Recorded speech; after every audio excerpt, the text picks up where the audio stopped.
Hi, my name is Bridget. Hi, I'm Carissa. And today we'll be demonstrating the JMAR Dynamometer Max Effort Competency Test. To start off, this is the JMAR Dynamometer.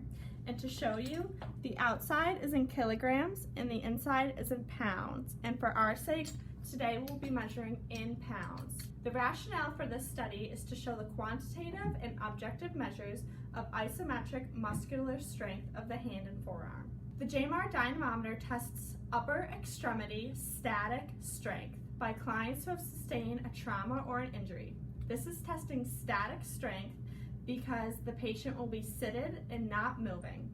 A contradiction or safety concern is that this test should only be completed after the client has been cleared for resistive activities, usually 8 to 12 weeks, by their doctor.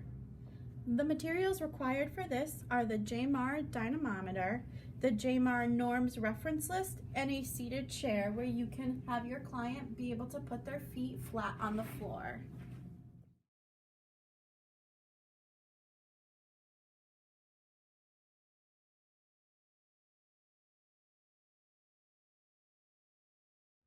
Step 1. Patient should be seated with back, pelvis, and knees as close to 90 degrees as possible.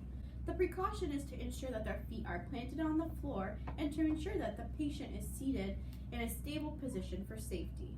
Step 2. Have the client flex their right or left elbow at 90-degree angle next to their body. Step 3.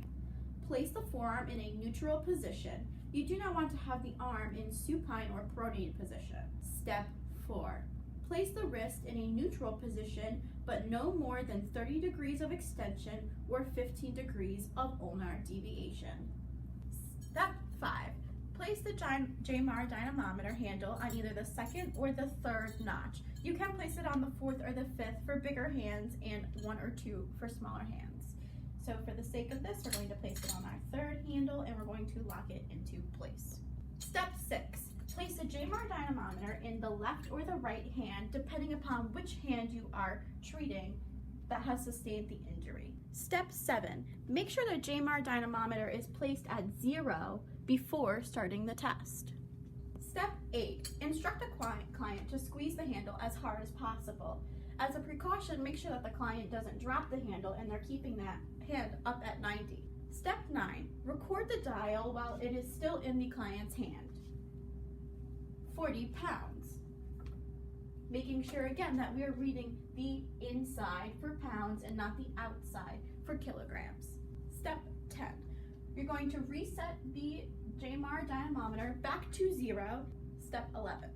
Ensure that the client is keeping their hand at 90 degrees throughout this whole test. Step 12.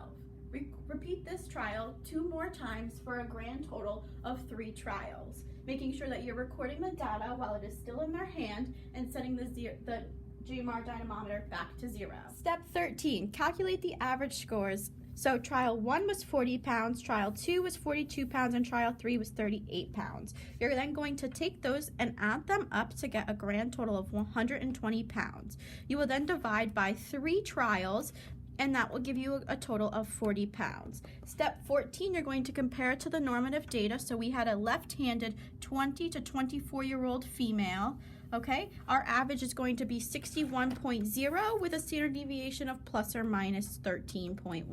So 61 pounds plus or minus 13.1 is 74.1 pounds and 47.9 pounds. And we can see on this chart that our client is 40 pounds, falls below the 47.9, making our client's grip strength below norms.